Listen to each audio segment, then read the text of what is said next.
தன்னார்வலர்களாக பலரும் ஓடி வருகின்றார்கள். அவர்கள் தங்களால் முடிந்த ஏதாவது ஒரு உதவியை செய்ய முடியாதா என்றால், மருத்துவமனையிலே ஒரே நேரத்தில் இவ்வளவு பேர் மயக்கமடைந்தும் உயிருக்காக போராடியும் வரும்போது அவர்களுக்கு பல்வேறு உதவிகள் தேவைப்படும். குறிப்பாக பல பேர் தங்களுடைய உறவினர்களை தொலைத்து விட்டு அழுது கொண்டிருக்கிறார்கள்.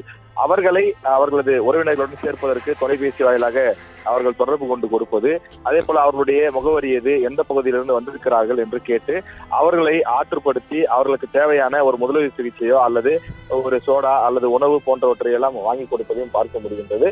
அதே போல மருத்துவமனையை நோக்கி பல பேர் வந்த வண்ணமாக இருக்கிறார்கள். மருத்துவமனையில் தற்போது காவல்துறையினர் குவிக்கப்பட்டிருக்கிறார்கள். மருத்துவமனைக்கு சம்பந்தம் இல்லாதவர்கள், அதாவது வேடிக்கை பார்ப்பதற்காகவோ அல்லது ஒரு பரபரப்புக்காகவோ வரக்கூடியவர்களை எல்லாம் காவல்துறையினர் உள்ளே விட மறுக்கின்றார்கள். மருத்துவ சிகிச்சைக்காக வரக்கூடியவர்களும் அதே போல மருத்துவ செவிலியர்கள், மருத்துவர்கள் அவர்களை மட்டும் உள்ளே அனுப்பி கொண்டிருக்கிறார்கள்.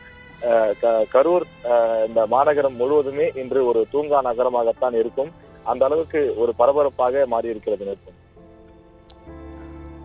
தற்போது இந்த மருத்துவமனை வளாகத்தில் இவ்வளவு பேர் வருவதே ஒரு கூட்ட நெரிசலை உருவாக்காதா ராஜேஷ்?